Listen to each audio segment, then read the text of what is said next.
Comment allez-vous? Imam Saheb demande sa sainteté. पहले तो जो तर्जुमा था ना ऑफा वाला On avait présenté la traduction de ce terme alpha, donc je vais devoir m'appesantir dessus, dit sa sainteté.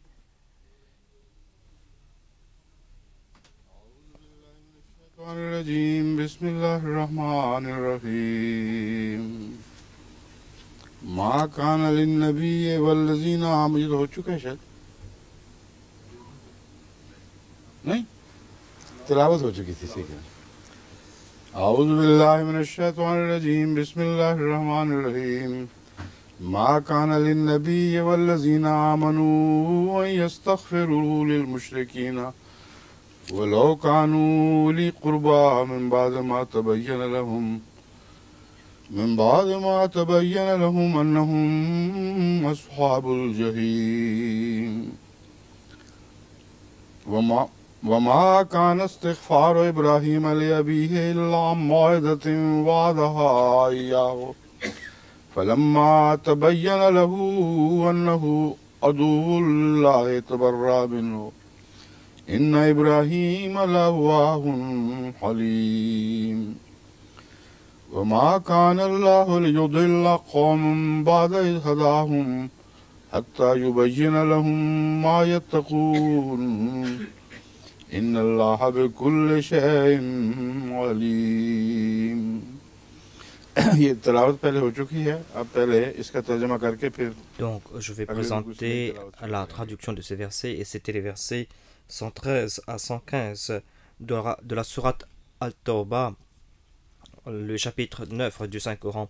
Donc sa sainteté dit que je vais me tourner vers le terme Alpha qui a été mentionné dans le verset 111 de cette même sourate, c'est-à-dire de la sourate At-Tawbah, chapitre 9 du Saint-Coran.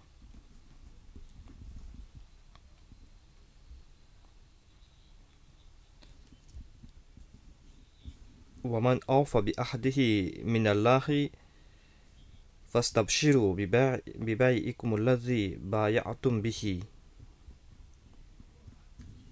Ici, j'ai dit que le terme alpha, ou la traduction est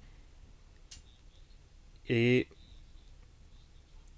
qui est plus fidèle à Allah par rapport à ses promesses. Donc, réjouissez-vous du marché que vous avez conclu avec Allah. J'ai dit que puisque les ulémas disent que le terme alpha s'applique à Allah, et je dois vous faire comprendre que le terme alpha est aussi s'applique aussi pour le passé, et cela va dire cette personne a été fidèle à Allah, ou cette personne a accompli sa promesse. Et alpha peut être aussi un superlatif, tout comme on peut dire grand et plus grand, et cela peut dire le plus fidèle.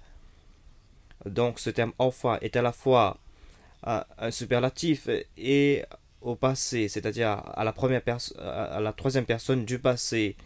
Ici, le terme man, ça va dire qui, et qui est plus fidèle. Et qui est plus fidèle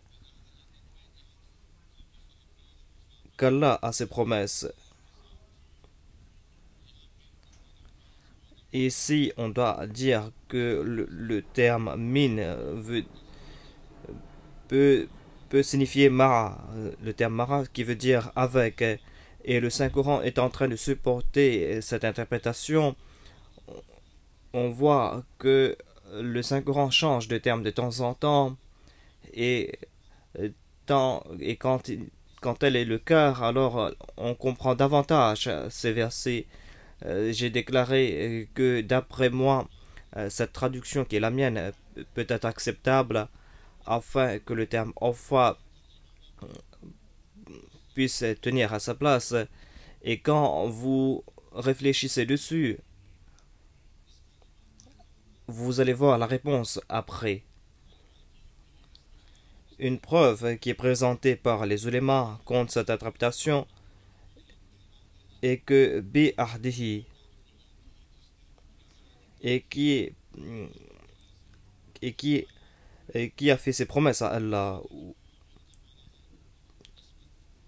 Et l'autre traduction est et qui est plus fidèle qu'Allah à ses promesses, qui est plus fidèle qu'Allah à ses promesses. Ma traduction est qui est plus fidèle avec Allah par rapport à à ses promesses. Et comme je vous ai dit, dans le Saint-Coran, on trouve beaucoup d'exemples de changements entre min et mara. Et ils disent Fastabshiru bibarikum. Ici, ils disent que dans le terme man awfa, c'était indéfini, mais maintenant fastabshiru, c'est beaucoup plus défini. Et ils disent que ce verset va signifier que puisqu'Allah est celui qui tient ses promesses plus que tout autre, puisqu'Allah est le plus fidèle, alors soyez content du marché que vous avez conclu avec lui, parce que vous avez fait une promesse avec quelqu'un qui est plus fidèle à ses promesses. On peut accepter cette signification, mais cela ne va pas à l'encontre de l'interprétation que j'ai présentée, parce que le Saint-Coran donne beaucoup d'exemples de ce genre de tournure. Donc soyez contents, ici il est dit, parce que vous êtes parmi ceux qui allez respecter vos promesses. C'est pour cette raison que Dieu va vous traiter dans une très bonne façon. Donc, j'accepte cette interprétation, et je peux dire qu'on peut traduire ce verset dans les deux interprétations, et cela est en accord avec l'usage des mots utilisés ici dans ce verset. Ensuite, il y a ce verset At-Taïbouna. Donc, on dirait qu'il n'y a pas de réponse ici, mais si Awfa veut dire celui qui respecte ses promesses, on voit l'interprétation dans le verset qui suit. Qui sont ceux qui respectent les promesses?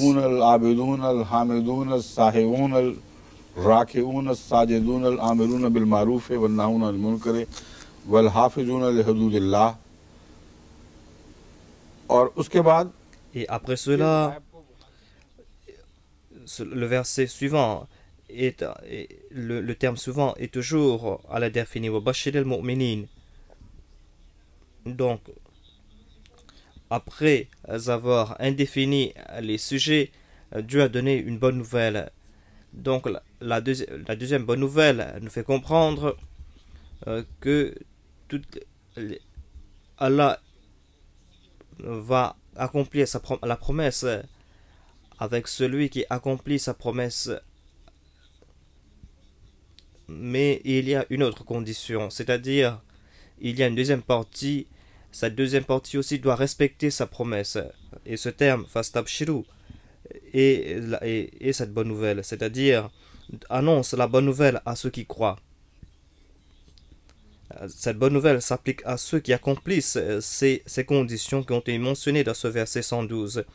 Donc, donne la bonne nouvelle à ces personnes. Ce sont eux qui respectent leurs promesses, et ils doivent être sûrs et certains qu'ils ont fait la promesse avec quelqu'un qui va respecter ses promesses, avec une personne qui, plus que tout autre, est fidèle à ses promesses. Donc c'est pour cette raison que je rejette pas les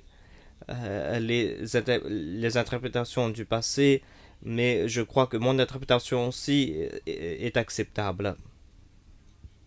Maintenant, je me tourne vers le prochain verset. Je crois qu'on va commencer ici.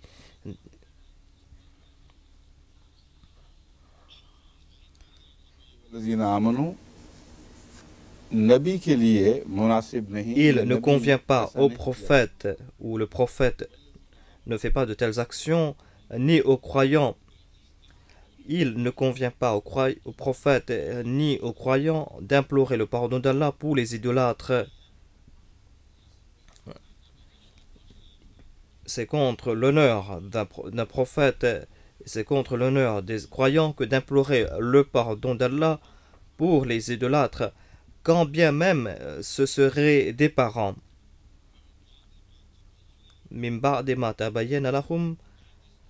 Après qu'ils est devenu manifeste qu'ils sont les habitants de l'enfer.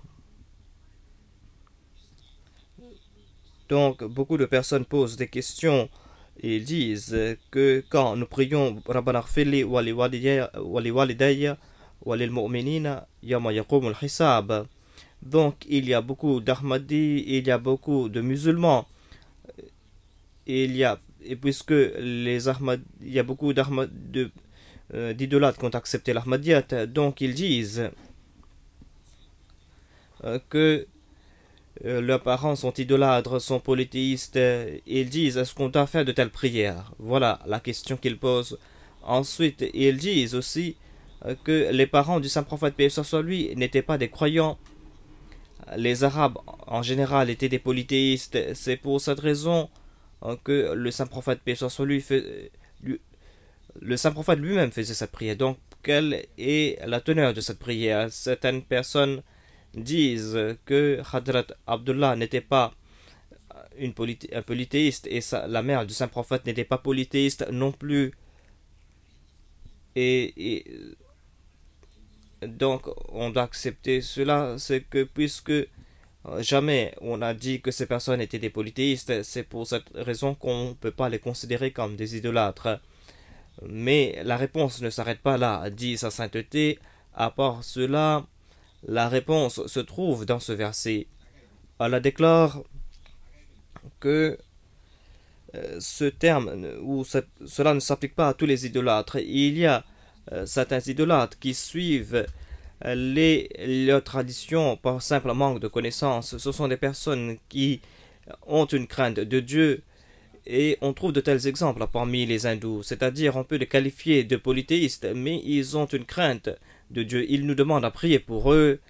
Et les croyants prient pour de telles personnes. Par exemple, à l'époque du Messie premier, il y avait beaucoup d'hindous qui venaient le voir. Et le Messie premier considérait ces hindous comme des personnes simples et de bonne nature. Ces personnes ont témoigné de la véracité des songes et des révélations du Messie premier. C'est pour cette raison qu'ils croyaient ou qu'ils avaient une confiance dans le Messie premier. Et moi-même, je reçois beaucoup de lettres de l'Inde quand les gens commencent à comprendre à propos de la Jamaat et à travers la MTA aussi, les hindous sont en contact avec nous et ils nous contactent par des lettres pour nous demander de prier pour eux. Donc, il y a différents types de polythéistes ou d'idolâtres. Il y a ceux qui se sont endurcis sur l'idolâtrie et qui sont devenus des ennemis de l'unicité de Dieu. Donc, on ne doit pas prier pour de telles personnes. On ne doit pas demander pardon pour de telles personnes. Et ce verset, d'après moi, a éclairé ce sujet. Allah déclare, il ne convient pas aux croyants d'implorer le pardon d'Allah pour les idolâtres. Min ba'di ma tabayyana lahum annahum ashabul jahim. Donc, qu'est-ce qui est devenu manifeste à eux? De telles personnes sont reconnues comme des polythéistes. Leurs enfants savent que ce sont des idolâtres. Donc, quand s'arrête la prière, quand il est devenu manifeste qu'ils sont les habitants de l'enfer. Donc, on accepte que la plupart des polythéistes ou des idolâtres iront en enfer, mais ceux qui acceptent l'unicité de Dieu ou qui deviennent des croyants n'iront pas en enfer. Donc, pour comprendre cela, Allah a donné l'exemple de Hadrat Ibrahim. وَمَا كَانَ اسْتِغْفَارُ إِبْرَاهِيمُ لِأَبِيهِ إِلَّا عَنْ مَوْعِدَةٍ. Abraham avait fait une promesse à son père. Il lui a dit que je vais prier pour toi. Allah lui a donné la permission de prier pour eux. Et Dieu est resté silencieux jusqu'à ce que Abraham ait accompli sa promesse. فَلَمَّا تَبَيَّنَ لَهُ أَنَّهُ عَدُوٌّ لِلَّهِ تَبَرَّأَ مِنْهُ. Mais lorsqu'il lui devint manifeste que son père était ennemi d'Allah, il le désavoua. Donc, le polythéiste qui se bat contre l'unicité de Dieu a une position, et la personne qui est de bonne nature mais qui suit les traditions aveuglement, il se trouve dans une autre situation. Si cette personne nous demande de prier pour lui, on va prier pour cette personne d'après ce que déclare Dieu dans ce verset. Ensuite, on n'est pas sûr si cette personne ira en enfer. Ceux qui sont endurcis et ceux qui sont des ennemis de l'unicité de Dieu, certainement, ils auront en enfer. Mais ceux qui suivent les traditions, et il y a une possibilité que ces personnes n'iront pas en enfer. Mais il y a un autre point, c'est que si on dit que tous tous sont idolâtres, parce qu'il y a beaucoup de musulmans qui pratiquent de l'idolâtrie et ils le font ouvertement, mais ce ne sont pas des ennemis de Dieu. C'est pour cette raison qu'on fait la prière de janaza de telle personne, on demande pardon pour de telles personnes. Portez à Multan par exemple, vous allez voir que les gens supplient les morts, prient les morts, et que l'on peut se demander si c'est un pays musulman ou hindou. Parce qu'ils se prosternent devant les sépultures des saints et demandent à ces saints. Et il y a les gens du livre aussi qui commettent des actes d'idolâtrie. Et malgré ce polythéisme, on le qualifie des gens du livre. Et on maintient des relations avec ces personnes. Mais moi je crois que tel est mon point de vue, c'est-à-dire cette prière que le saint prophète, paix soit sur lui, avait l'habitude de faire. On doit prier, on doit faire cette prière, même si on vient des Brilvi et que cette personne sait que ses parents prient devant des sépultures ou se prosternent devant les sépultures, parce qu'Allah a mentionné une condition que si ces personnes ne sont pas des ennemis de l'unicité de Dieu, si il n'y a pas de certitude que ce sont des ennemis jurés de Dieu, alors on doit prier pour eux. Et de toute façon, toutes ces personnes disent qu'ils acceptent un seul Dieu, mais de l'autre côté, ils commettent de l'idolâtrie. Donc ce sont des personnes douteuses et on doit prier pour ces personnes. On doit prier, on doit utiliser la prière que le saint prophète nous a enseigné. Mais si on est sûr et certain que vos parents sont des ennemis jurés de l'unicité de Dieu et qu'ils s'opposent à l'unicité de Dieu, moi je crois que cette personne ne doit pas faire cette prière. Il doit s'arrêter là parce que c'est contre un commandement du Saint-Coran, parce que ses parents se sont opposés à l'unicité de Dieu et cette personne peut accomplir sa salat. Il peut dire Rabbana Ighfirli wa lil mu'minina sans mentionner ses parents ici. Est-ce que les ulémas ont des questions à ce propos? Demande sa sainteté. Réfléchissez un peu. En tout cas, on peut discuter dessus. Moi, j'ai expliqué mon point de vue. D'après moi, si un musulman sait que ses parents pratiquent certaines formes de polythéisme ou qu'un hindou de bonne nature, une personne qui naquit dans une maison idolâtre et qui n'a pas pu accepter l'islam, donc on peut demander pardon pour cette personne. Si cette personne est de bonne nature et s'il n'est pas un idolâtre endurci. Et ensuite Dieu déclare à Abraham n'a prié pour le pardon de son père qu'à cause d'une promesse qu'il lui a faite. Wa'adaha iyahu.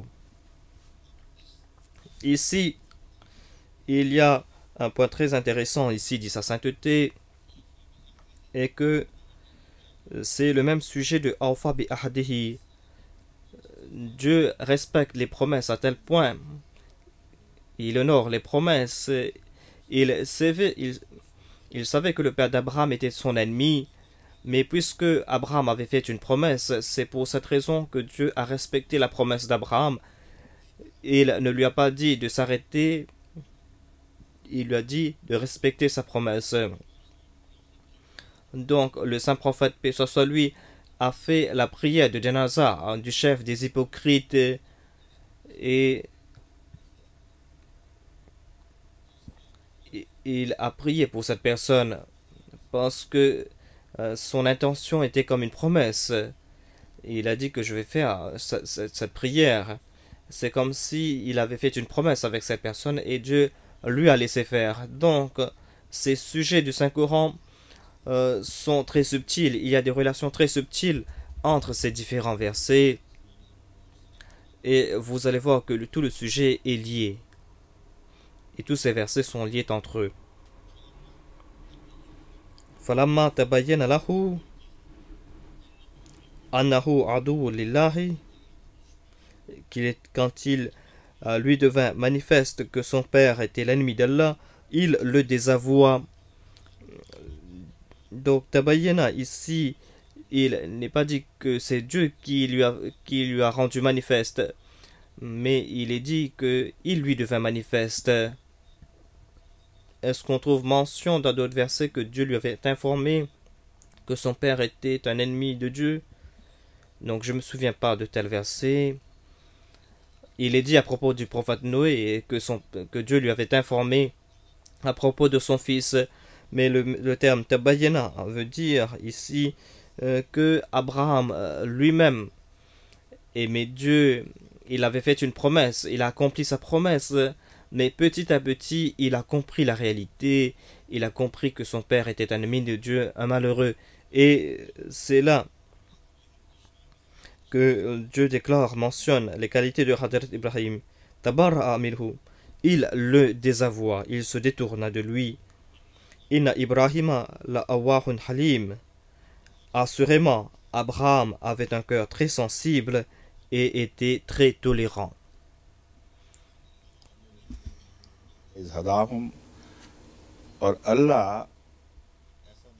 Et Allah ne jugera pas un peuple comme étant égaré après les avoir guidés.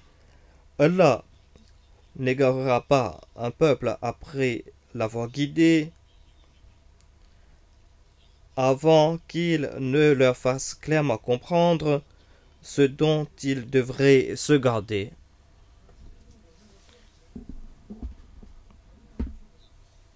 Quand Dieu guide, il guide clairement, il leur fait comprendre quelle est la bonne voie, il leur demande de se prémunir de telle ou telle chose.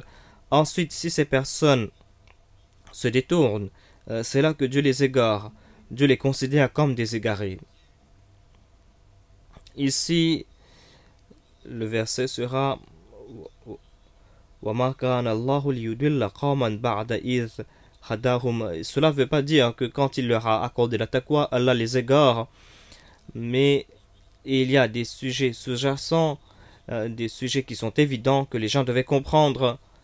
Si vous traduisez ce verset littéralement, cela voudrait dire que Dieu accorde la taqwa et Dieu égare les gens lui-même. En fait, Dieu fait preuve de patience, il fait preuve de tolérance. Et tant qu'il n'a pas expliqué le sujet clairement, tant qu'il ne leur a pas fait comprendre le bien et le mal, Dieu fait preuve de pardon et Dieu ne les punit pas. Et le terme halim s'applique ici aussi parce que le verset 114 termine avec le verset Awahun Halim, et c'est Dieu qui est le plus tolérant d'entre tous. Dieu attend que tout soit clair et manifeste. Donc Abraham aussi avait attendu et c'était là une preuve de sa tolérance. Abraham pensait peut-être que son père allait se changer, allait se transformer.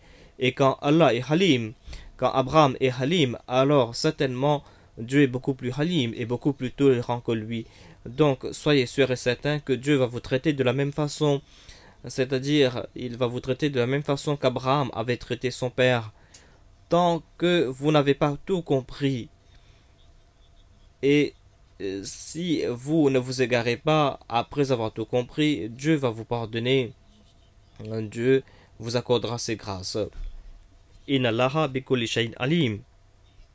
Allah, assurément, Allah connaît bien toutes les choses. C'est pour cette raison que Dieu est le plus sensible dans tous. Abraham était tolérant par manque de connaissances. Donc Dieu a fait ses louanges. Il lui a dit, Dieu a déclaré qu'Abraham était très sensible. Inna Allah lahu mulku samawati wal ard. Assurément, c'est à Allah qu'appartient le royaume des cieux et de la terre. Il est le Seigneur des cieux et de la terre. Yuhyi wa yumit. Il donne la vie et il donne la mort. Wa ma lakum min dunillahi min waliyyin wa la nasir. Et vous n'avez ni ami ni aide hormis Allah. Vous n'avez pas d'amis, vous n'avez pas d'aide en dehors d'Allah. À propos d'Abraham, dit sa sainteté, il y a aussi ce point qui a été mentionné auparavant, parce que on dit qu'Abraham avait posé des questions sur la vie et la mort. Il a demandé les secrets de la vie et de la mort à Dieu. Donc, apparemment, ce sont des sujets différents, mais c'est un même sujet, dit sa sainteté. والمهاجرين والأنصار الذين اتبعوه في ساعة الأسرة من بعد ما كاد يزيغ قلوب فريق منهم ثم تاب عليهم لقد تاب الله على النبي الله تعالى. Allah s'est tourné certainement avec miséricorde vers le prophète. Taballahu ala nabi veut dire que Dieu s'est tourné avec lui avec miséricorde, c'est-à-dire Dieu s'est tourné avec miséricorde vers le prophète et vers les émigrés, alladhina taba'uhu, ceux qui l'ont suivi, ceux qui ont suivi le prophète dans les moments de détresse. Fi sa'atil usrati.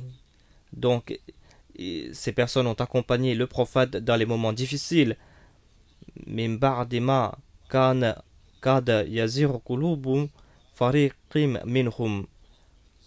Après que le cœur d'une partie d'entre eux se soit presque dévié.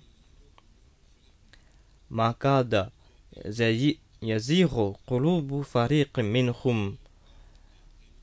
C'est-à-dire après que le cœur d'une partie d'entre eux se soit presque dévié. Thumma taba alayhim. Il s'est tourné de nouveau vers eux avec miséricorde. Innahum bihim ra'ufum rahim. Assurément, Allah est très compatissant, miséricordieux envers eux. Ici, le premier tarba n'a pas de relation avec les péchés. C'est-à-dire, ici, on ne peut pas dire que Dieu pardonne les péchés. Ici, dans la première partie, mais le terme taba utilisé plus tard dans le même verset s'applique au péché. Le premier taba s'applique au saint prophète, paix soit lui. Et il est clair ici que Dieu s'est tourné vers les croyants, émigrants et ansar. Et il s'est tourné envers eux avec miséricorde quand ils ont suivi le prophète. Est-ce qu'il y a mention d'un péché ici? Ici, cela veut dire qu'ils ont été fidèles envers le prophète. C'est toujours le même sujet de la fidélité. Ces personnes qui ont suivi le saint prophète, paix soit lui, même dans les moments de détresse extrême. Taballahu alayhim veut dire que Dieu s'est tourné vers eux avec miséricorde. Mais il y a aussi ceux qui ne pouvaient pas se maintenir sur la bonne direction et qui se sont déviés.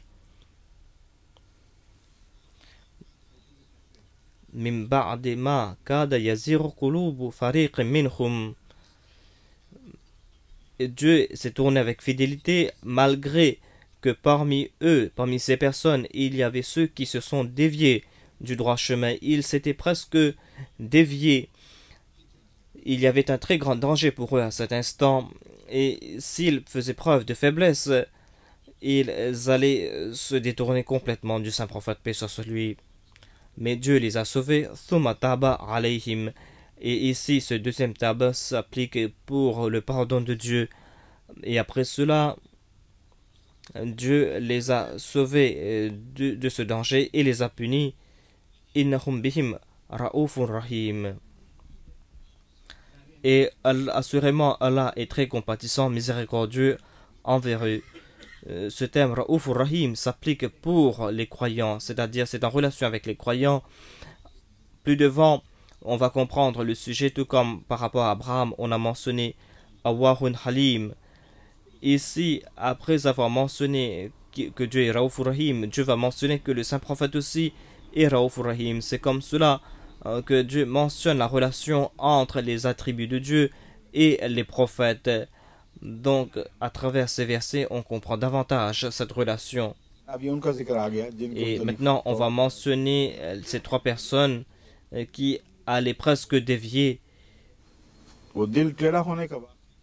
Donc, quels étaient ces événements? Je vais mentionner cela. Il y a quelqu'un qui n'a pas fait preuve. On dit qu'ils n'ont pas fait preuve de fidélité, mais ces personnes ont été éprouvés et ils ont fait preuve de persévérance. C'est pour cette raison que Dieu les a protégés. Et c'est là que Dieu les a traités avec miséricorde. Ces trois personnes qui sont restées derrière, et les trois qui restèrent en arrière, jusqu'à ce que la terre, malgré toute son immensité, leur sembla un lieu trop étroit. Donc la terre ne s'est pas rétrécie, mais il leur sembla un lieu trop étroit, et leurs âmes furent aussi rétrécies pour eux. Et ils devinrent convaincus qu'il n'y avait pas de refuge contre Allah qu'en lui-même. C'est en Allah qu'on trouve son refuge. Alors il se tourna vers eux avec miséricorde, afin qu'ils se tournent vers lui. Ici, le premier tabac s'applique à Dieu. Ensuite, il y a le terme Yatubu qui s'applique à ces personnes. Généralement, il est dit dans le Saint-Coran par certains que Dieu, ces personnes ont demandé pardon et Dieu a accepté leur pardon. Ici, Taba veut dire que malgré leur erreur, Dieu les a pardonnés et Dieu les a protégés de la destruction. Dieu les a accordé son pardon. Donc, le terme Tawba vient par rapport à la relation que nous avons avec Dieu. Ce sont des choses qui ont lien avec des points subtils. Parce que si on tombe quelque part, si on n'arrive pas à marcher sur le chemin droit, c'est là que Dieu se tourne vers le Tawba et Dieu accorde la permission ou les situations à ces personnes pour qu'ils puissent se réformer. Si ces personnes tombent tout le temps, alors ils ne pourront pas se réformer. Donc, il y a des points très subtils. Tout d'abord, on a mentionné la Tawba des serviteurs de Dieu et ensuite la Tawba des dieux. Et des fois, c'est vice-versa dans d'autres versets, dans d'autres situations. La sagesse est pour que Dieu puisse mentionner certaines bonnes qualités de ces personnes. Dieu ne voulait pas les considérer comme des mauvaises personnes. Dieu a vu à l'intérieur et c'est là que Dieu les a pardonnés. Sinon, Allah n'allait pas les accepter avant leur tawba parce qu'à l'intérieur d'eux, il y avait déjà l'attitude qu'ils devaient se tourner vers Dieu. C'est pour cette raison que Dieu les a pardonnés et Dieu a cultivé cette qualité. Et les événements qui suivent vont nous faire comprendre cela. Il y avait quelques personnes qui sont restées en arrière et tous n'ont pas compris qu'ils avaient commis une grande erreur. Mais plus tard, ils ont été pris de grands remords et c'est là que Dieu les a traités avec miséricorde. Qui étaient ces trois personnes? Dit sa sainteté. On trouve mention de ces personnes dans les livres d'histoire et dans les hadiths. Il y avait parmi eux Ka'b bin Malik. Il y avait aussi Hilal bin Umayya et Murara bin Rabi. Ce sont les événements d'avant l'expédition à Tabouk. Quand de Tabouk, on avait reçu certaines nouvelles. Donc c'est toujours le même sujet. Il y avait Abu Amir, le chrétien, qui a essayé de créer de la zizanie quand il a abandonné Médine. Il est parti directement avec les peuples conquérants. Donc, puisqu'il était un chrétien lui-même, il est parti jusqu'à Tabouk, qui était une position des Romains sur le sol arabe. Donc, il a déclaré que le saint prophète, paix soit lui, est une armée qui va venir les attaquer. Le saint prophète est en train de préparer son armée. Dieu a mentionné ces événements. Le saint prophète Mohammed, paix soit lui, a reçu des nouvelles. Le saint prophète, paix soit lui, a préparé et a fait une annonce de préparer une armée. Donc, à cette fois-ci, le saint prophète leur avait dit quel était le but de cette expédition. Avant cela, quand le saint prophète, paix soit lui, partait en voyage, il le faisait tranquillement, il ne faisait pas d'annonce. Et il ressentait ce danger que certains hypocrites vont transmettre le même message aux autres. Donc, c'est pour cette raison que le saint prophète ne faisait pas cela. Et il est dit des fois que le saint prophète partait dans une direction alors qu'il voulait partir dans la direction opposée. Ici, ce n'est pas un mensonge, dit sa sainteté, mais c'est une stratégie. Al-Harbu Khudatun. Et cela ne veut pas dire que vous devez mentir durant une guerre, mais durant la guerre, vous devez utiliser votre intelligence, vous devez utiliser la stratégie afin d'égarer et dérouter l'ennemi. Ce ne sera pas là un mensonge. Donc, en pratique, voilà ce qu'Allah déclare. Dieu veut nous faire sortir de ces problèmes. Mais cette fois-ci, Dieu a annoncé clairement que vous tous, vous devez vous préparer. Et le saint prophète a préparé une très grande armée. Et le saint prophète a accompagné cette armée jusqu'à la frontière de l'Afghanistan. Donc, voilà un peu ce qui s'est passé. Il y a Hilal bin Umayya et puis Ibn Rabi'a. À propos de Hadrat Ka'b, il est dit que durant toute sa vie, il a souffert. Et ici, c'est une classe de traduction, je ne vais pas me donner trop de détails. Il dit sa sainteté. Il est dit que j'étais en bonne santé, je me portais très bien, j'étais maître d'un jardin et j'avais 2 chevaux. Moi, je me suis arrêté parce que je me suis donné quelques prétextes. C'était la récolte des dattes. Il y avait une très grande chaleur. Donc, je suis parti de champ afin de récolter mes dattes. Je me suis dit que j'ai des cheveux rapides, je vais les rattraper plus tard, je vais rattraper l'ennemi plus tard. Voilà ce qu'avait déclaré Ka'b bin Malik. Mais en fin de compte, il a mentionné un autre événement. Il a déclaré que il y a 40 autres personnes qui ne sont pas parties et ces personnes ont menti au saint prophète, paix soit lui. Et ils ont voulu avoir le pardon du saint prophète, paix soit lui. Et en fin de compte, le saint prophète ne les a pas punis. Le saint prophète a accepté toutes les paroles. Certains ont dit que mes parents ou mes enfants étaient malades. Et d'autres disent qu'il n'y avait personne à la maison. Donc les gens ont cherché des excuses. Et le saint prophète a accepté leur promesse et a prié pour ces personnes. Mais Ka'b avait une autre intention, mais il avait décidé de dire la vérité, quelle que soit la situation. Il a dit que je ne vais pas présenter d'excuses.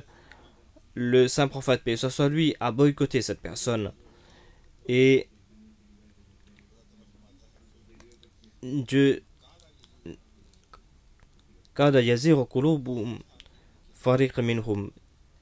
Ils s'étaient presque déviés. Ils étaient parmi ces personnes qui s'étaient presque déviées. Ils étaient des exceptions et Dieu s'est tourné vers ces personnes et a accepté leur repentance. Une fois, il est dit que cette personne était si tourmentée, il a dit que maintenant je vais partir et mentir. Je vais dire que j'ai menti la première fois.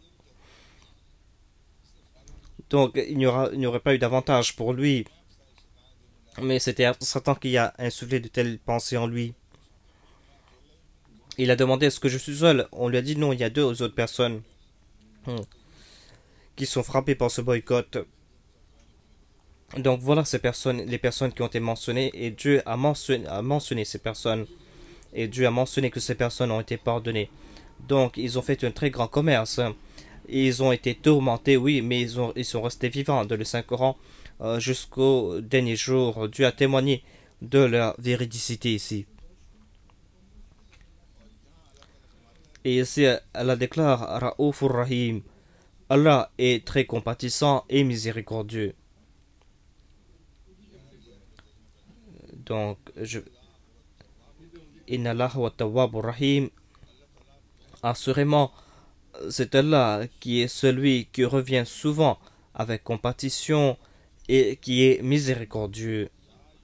Ya ayyuhalladhina amanu taqullaha wa kunu ma'a sadiqin. Donc je crois qu'on a déjà terminé une ruku. أعوذ بالله من الشيطان الرجيم بسم الله الرحمن الرحيم يا أيها الذين آمنوا اتقوا الله وكونوا مع الصادقين ما كان لأهل المدينة ومن حولهم من الأعراب أن يتخلفوا عن رسول الله ولا يرغبوا بأنفسهم عن نفسه ذلك بأنهم لا يصيبهم ظمأ ولا نصب ولا مخمصة في سبيل الله ولا يطعون موطئا يغيظ الكفار ولا ينالون من عدو نالا إلا كتب لهم به عمل صالح إن الله لا يضيع أجر المحسنين ولا ينفقون نفقة صغيرة ولا كبيرة ولا يقطعون واديا إلا كتب لهم ليجزيهم الله أحسن ما كانوا يعملون وما كان المؤمنون لينفروا كافة فلولا نفر من كل فرقة منهم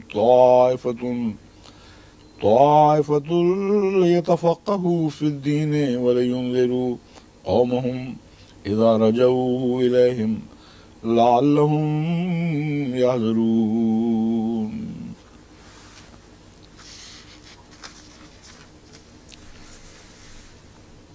या अय्युहल्लज़ीना आमनू ऐ वो लोगो जो ईमान लाए हो Oh, vous qui croyez, craignez Allah. अल्लाह का तकवा इख्तियार करो Wa kunu ma'a sadiqin.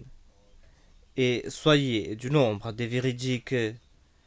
La traduction littérale est mara, c'est-à-dire avec. Mais Dieu a utilisé le terme mara avec abrar et d'autres personnes pieuses. Ici, en fait, c'est pour mentionner le statut de ces personnes et pour élever le statut de ces personnes. Parce que parmi les Sadiqin, il y a des grands saints, des personnes très respectables. Le terme Sadiqin s'applique pour des personnes véridiques. Donc, Mina Sadiqin veut dire que soyez parmi les Sadiq. Cela ne veut pas dire que vous soyez un prophète, mais quand il est dit que vous serez en compagnie de ces personnes, cela veut dire que votre statut sera très grand parce que vous serez en compagnie des prophètes, des siddiq et des salih. Mais vous n'aurez pas ce statut. Vous n'aurez pas tous ces statuts. Vous aurez leur compagnie. Vous aurez certains statuts, oui. C'est pour cette raison que dans le terme, dans Mara, il y a... Cela veut dire que vous aurez la compagnie et le terme Mara ou Min a été mentionné afin de faire comprendre le statut. Voilà ce qu'Allah déclare dans l'autre verset. فَأُولَٰئِكَ مَعَ الَّذِينَ أَنْعَمَ اللَّهُ عَلَيْهِم مِّنَ النَّبِيِّينَ وَالصِّدِّيقِينَ وَالشُّهَدَاءِ وَالصَّالِحِينَ وَحَسُنَ أُولَٰئِكَ رَفِيقًا. Ce dernier terme a été mentionné ici, c'est-à-dire vous aurez un très grand statut parce que malgré le fait que ce sont des personnes qui sont des salihines, des simples personnes pieuses, mais ils seront respectés parce qu'ils seront en compagnie du saint prophète Muhammad sallallahu alayhi wa sallam. C'est pour cette raison que le terme mine a été utilisé. Donc ce sont des termes qui s'interchangent, mais quand on a quitté une relation directe pour utiliser un autre terme, cela nous fait comprendre l'étendue de ce sujet.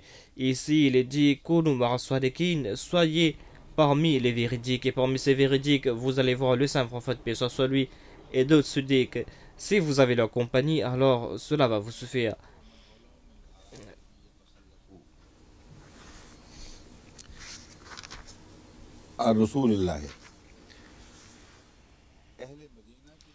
Il ne convenait pas aux habitants de Médine, c'est-à-dire aux habitants de la ville.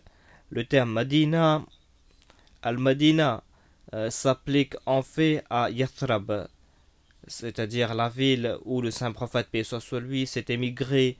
Mais le terme Madina veut dire ville, n'importe quelle ville. Donc je crois que c'était Madinatul Yathrab. Donc sa sainteté est en train de demander comment est-ce qu'on appelait la ville de Médine auparavant.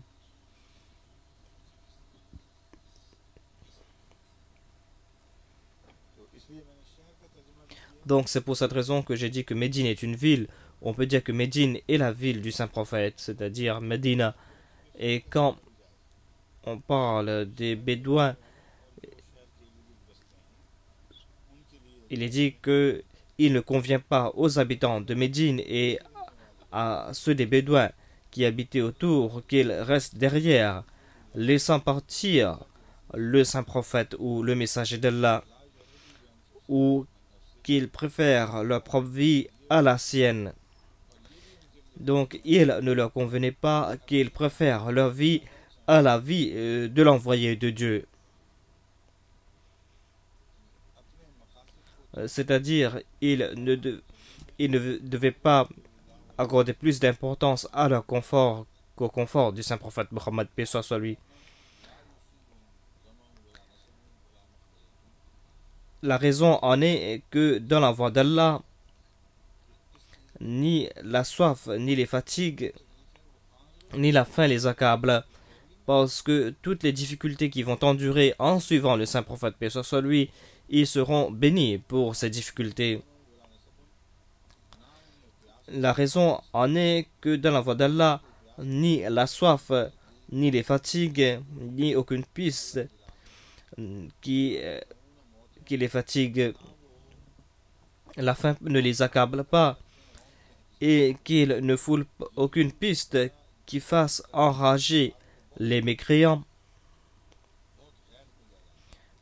Donc ils enragent les mécréants et qu'ils n'obtiennent aucun avantage sur l'ennemi. Illa kutiba lahum bihi ajrun amalun salih, sans qu'une bonne œuvre ne soit consignée par écrit en leur faveur. Donc il est très malheureux d'être privé d'un tel commerce. Dieu nous dit de marcher sur le chemin qui enrage les ennemis. Les ennemis vont vous regarder avec des mauvais regards, ils vont essayer de vous nuire. Donc, apparemment, c'est une vie très ignoble. Mais en retour, Allah, à chaque instant, va élever votre statut. Donc, en tenant compte cet attribut de Dieu, donc il n'est pas question d'abandonner cela pour adopter la facilité. Donc j'écris à ces Ahmadis qui souffrent, vous dites que tout cela arrive parce que c'est à cause de l'Ahmadiyyat que vous êtes en train de souffrir, mais vous n'avez pas déclaré ce que l'Ahmadiyyat vous a donné en retour. Réfléchissez sur ce verset, dit sa sainteté. Certainement, vous êtes en train de souffrir et tous les Ahmadis sympathisent avec vous. Mais en tout cas, vous n'allez pas perdre, vous n'êtes pas les perdants.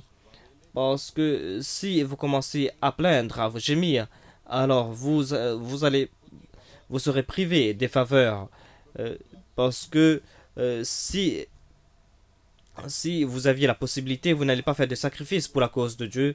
Inna Allaha la yudi'u ajral muhsinin. Assurément, Allah ne permet pas que soit perdue la récompense de ceux qui font le bien. Et toutes les sommes qu'ils dépensent, petites ou grosses, voilà, yaqta'una wadiyan.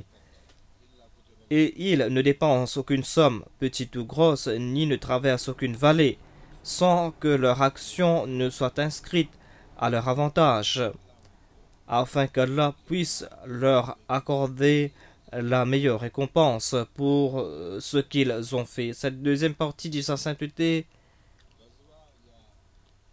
concerne le voyage de ceux qui sortent pour faire le djihad. Ce sujet a relation au verset précédent. Il est dit que marcher dans la ville avec de telles personnes où l'ennemi a la suprématie, toutes les souffrances que vous allez endurer, certainement Dieu va vous récompenser. Et à chaque fois que l'ennemi va vous faire souffrir, Allah va vous récompenser. Donc, ici, ce sujet concerne notre environnement. Il est dit que le saint prophète et ses suivants sont sortis pour un voyage. Ici, on ne trouve pas mention de la rage de l'ennemi. Où est ce verset? Demande sa sainteté.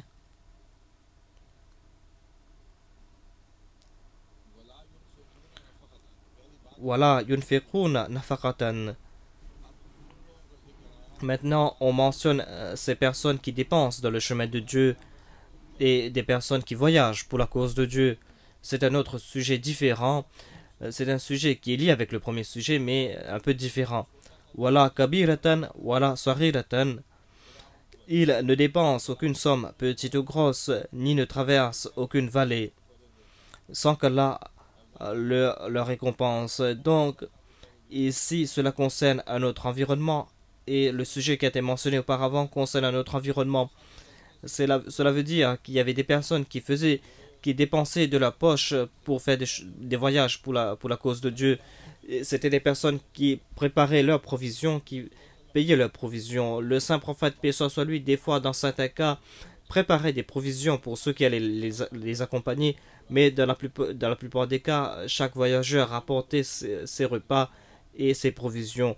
Donc, il est dit que ces personnes traversent les vallées. Il n'y a pas des ennemis qui les regardent, mais puisque ces personnes sortent pour la cause de Dieu, c'est pour cette raison que ces voyages vont les faire avoir les bénédictions de Dieu, et toutes les dépenses que vous faites pour la cause d'Allah, vous en serez récompensés. Et là, côté Balahum, jusqu'à ce qu'Allah inscrit leur action afin qu'Allah puisse leur accorder la meilleure récompense pour ce qu'ils ont fait. Ici, vous devez comprendre Ahsana Ma. Cela a été déjà mentionné auparavant. Il n'est pas bon de traduire ce verset en disant que Dieu va les récompenser pour leurs bonnes actions et Dieu ne va pas récompenser pour leurs actions moindres. Ici, cela ne veut pas dire que ces personnes se récompensent pour leur très très bonne action. Mais ce verset s'explique par lui-même. Allah déclare Wala yunfiquna nafaqatan saghiratan wala kabiratan. Et ils ne dépensent aucune somme, petite ou grosse. C'est-à-dire, Allah récompense toutes les actions, petites ou grosses, liyadziyallahu ahsanallahu makana ya'lamun, afin qu'Allah les accorde la meilleure récompense. Certainement, la traduction est que toutes leurs actions, grandes ou petites, quand ces actions sont faites pour la cause d'Allah, et quand vous faites ces actions pour avoir le plaisir d'Allah, si ces actions sont petites ou grosses, ces actions seront acceptées par Allah. Ou si ces personnes vont bénir leurs biens, même s'ils étaient inférieurs. Donc, pour prouver cela, le saint prophète Mohammed, paix soit sur lui, a donné une explication à propos du paradis. À travers cela, on comprend davantage ce que c'est le paradis.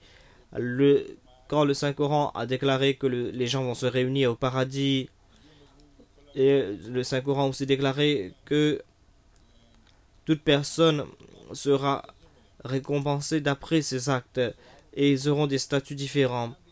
Donc, si par exemple il y a deux époux, si par exemple l'épouse est plus faible que le mari et que le mari est beaucoup plus pieux que son épouse, ou que si c'est le contraire, comment est-ce que Dieu va les maintenir de la même position au paradis?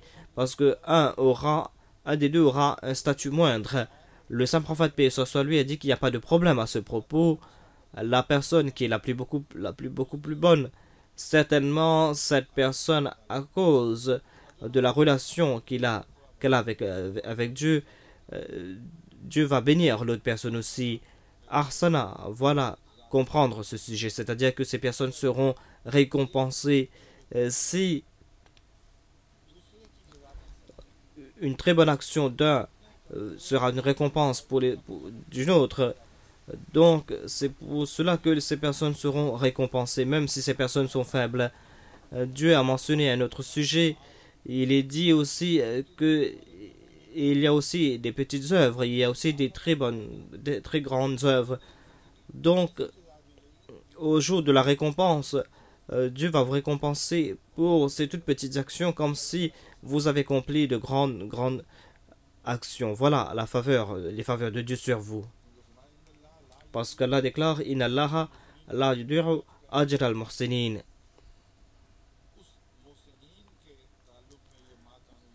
Donc, Dieu mentionne que les muhsinin auront les meilleures récompenses parce que vous avez accordé des faveurs aux autres pour la cause de Dieu. Et c'est Allah qui est le plus compatissant. Donc, la façon dont il va vous récompenser est qu'il va vous donner beaucoup plus que vous avez donné et certainement vos biens seront bénis.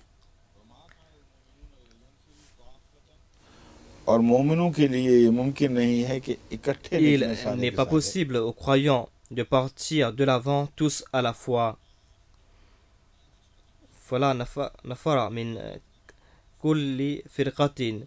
Donc, il y a maintenant mention de djihad qui a relation à notre sujet. Vous pouvez penser que maintenant, que peut-on faire? On ne peut pas accomplir de tels voyages.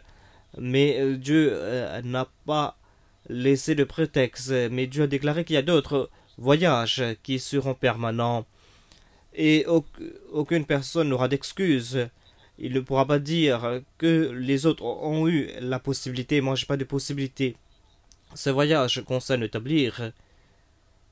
Donc je vais terminer la traduction de ce verset, dit sa sainteté. Donc Dieu déclare qu'il n'est pas possible aux croyants de partir de l'avant tous à la fois. Pourquoi donc un groupe de chaque section ne partira-t-il pas à l'avant afin qu'ils puissent obtenir une meilleure compréhension de la religion, c'est-à-dire que nous devons assister à ces classes, à ces réunions qu'on fait pour la cause de Dieu, afin que toute personne, même si cette personne ne travaille pas pour la Jamaat, afin que chaque personne, quelle que soit sa couche, puisse avoir une compréhension de la religion. Donc pourquoi ne pas accomplir de telles œuvres? Dieu déclare que tous ne pourront pas le faire. Il y en a qui pourront le faire. Donc ceux qui peuvent le faire doivent le faire. Ils doivent apprendre la religion, ils doivent apprendre la foi. Qu'est-ce qu'ils doivent faire après? Et afin qu'ils puissent avertir leur peuple quand ils retournent parmi eux. Donc, on peut dire que ces personnes partaient à Médine au temps du saint prophète Mohammed sallallahu alayhi wa sallam. Et aujourd'hui, quel que soit le centre, vous devez venir dans ce centre. Vous pouvez partir ou vous pouvez partir dans d'autres pays où on a créé des centres de formation. Donc partez là-bas avec cette intention, c'est-à-dire que vous devez avoir une certaine religion, une compréhension de la religion afin de partir vers votre peuple pour les réveiller. Donc c'est d'établir, et c'est un autre djihad, c'est-à-dire Jusqu'à présent, vous pouvez faire des voyages pour la cause de Dieu. Vous n'avez pas été privé des récompenses. Dieu va vous traiter avec miséricorde. Si vous sortez pour le dawat Allah, si vous sortez pour inviter les gens vers Allah, vous devez sortir, leur faire comprendre et retourner chez vous, et vous devez appeler votre peuple vers Dieu. Voilà le sujet qui s'applique à notre situation d'aujourd'hui. La'allahum yahdharun, afin qu'ils se prémunissent contre le mal. Caldo Jumain, no?